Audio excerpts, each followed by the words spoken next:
52 വയസ്സുള്ളൊരു അമ്മയാണ്.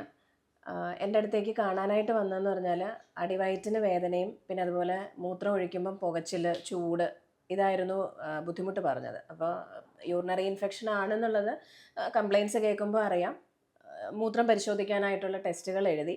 അപ്പോൾ ഈ വയറ് വേദന പറഞ്ഞത് കാരണം ഞാനൊന്ന് കയറ്റിക്കിടത്തി എക്സാമിൻ ചെയ്തു. അപ്പോൾ നമ്മൾ കൈ വയ്ക്കുമ്പോൾ തന്നെ അറിയാൻ പറ്റും ഒരു 8 മാസം ഗർഭത്തിൻ്റെ സൈസുള്ള, അതായത് ഒരു 30-32 ആഴ്ച വലിപ്പമുള്ളൊരു മുഴ വയറ്റിൽ ഫീൽ ചെയ്യുന്നുണ്ട്. കൈ വെച്ചാൽ തന്നെ അത് കയ്യിൽ മനസ്സിലാവുന്നുണ്ട്. അപ്പോൾ ഇങ്ങനെ ഒരു അസ്വസ്ഥതയെക്കുറിച്ചോ അല്ലെങ്കിൽ വയറ്റിലൊരു ഭാരം തോന്നുന്നു അല്ലെങ്കിൽ കട്ടി തോന്നുന്നു, ഇങ്ങനത്തെ യാതൊരു ബുദ്ധിമുട്ടും ആ അമ്മയ്ക്കില്ല. ഞാൻ ആവർത്തിച്ച് ചോദിച്ചു എന്തെങ്കിലും വേറെ കംപ്ലയിൻറ്റ്സ് ഉണ്ടോ എന്നുള്ളത്. അപ്പോൾ ഇതുവരെ ഡെലിവറി അല്ലാതെ, പ്രസവത്തിന് വേണ്ടിയിട്ടല്ലാതെ ഹോസ്പിറ്റലിൽ പോയിട്ടേ ഇല്ല എന്നുള്ളതാണ്. എത്രയോ വർഷങ്ങൾക്ക് ശേഷം ഇപ്പോഴാണ് ഈ യൂറിനറി ഇൻഫെക്ഷൻ വന്നിട്ട് ഡോക്ടറിനെ കാണാനായിട്ട് വരുന്നത്.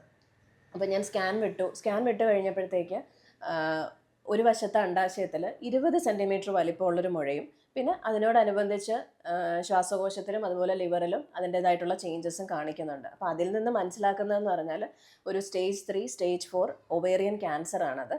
അപ്പോൾ ഈ വരുന്ന യൂട്രസിൻ്റെ ആണെങ്കിലും ഓവറിയുടെ ആണെങ്കിലും സെർവിക്സിൻ്റെ ആണെങ്കിലും ക്യാൻസേഴ്സിൻ്റെ ഒരു പ്രത്യേകത എന്ന് പറഞ്ഞാൽ ചിലപ്പോൾ വളരെ ലേറ്റ് സ്റ്റേജിലായിരിക്കും പ്രസൻറ്റ് ചെയ്യുന്നത്.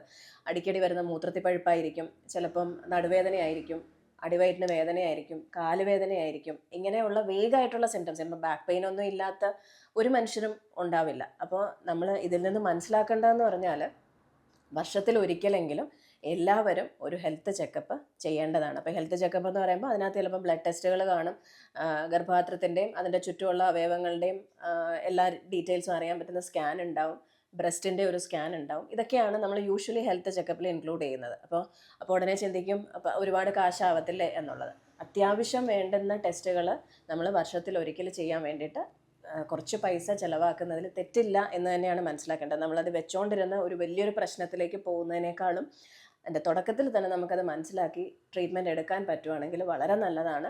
പിന്നെ അതുപോലെ തന്നെ ഇപ്പോൾ സ്പെഷ്യലായിട്ടുള്ള ദിവസങ്ങൾ വരുമല്ലോ, വനിതാ ദിനം, അങ്ങനെയുള്ള ദിവസങ്ങളിൽ ചിലപ്പോൾ മിക്ക ഹോസ്പിറ്റൽസിലും ഫ്രീ ആയിട്ടുള്ള ക്യാമ്പുകളും പിന്നെ അതുപോലെ ബ്ലഡ് ടെസ്റ്റും കാര്യങ്ങളും ഒക്കെ ചിലവ് കുറഞ്ഞ രീതിയിൽ നമുക്ക് ചെയ്യാൻ പറ്റും. അപ്പോൾ നമ്മളത് നിർബന്ധമായിട്ടും എല്ലാവരും ചെയ്യേണ്ടതാണ്.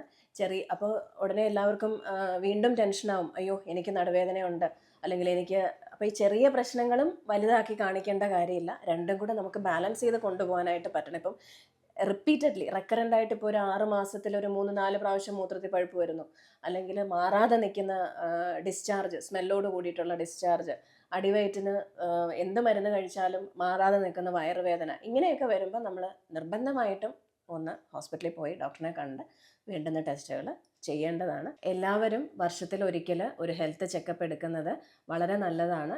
നമുക്ക് തുടക്കത്തിലെ എന്തെങ്കിലും ഒരു പ്രശ്നം ഉണ്ടെങ്കിൽ നമുക്കത് കണ്ടുപിടിക്കാനും അതിന് വേണ്ടുന്ന ട്രീറ്റ്മെൻറ്റ് എടുക്കാനും അത് വെച്ചിട്ട് സാധിക്കും.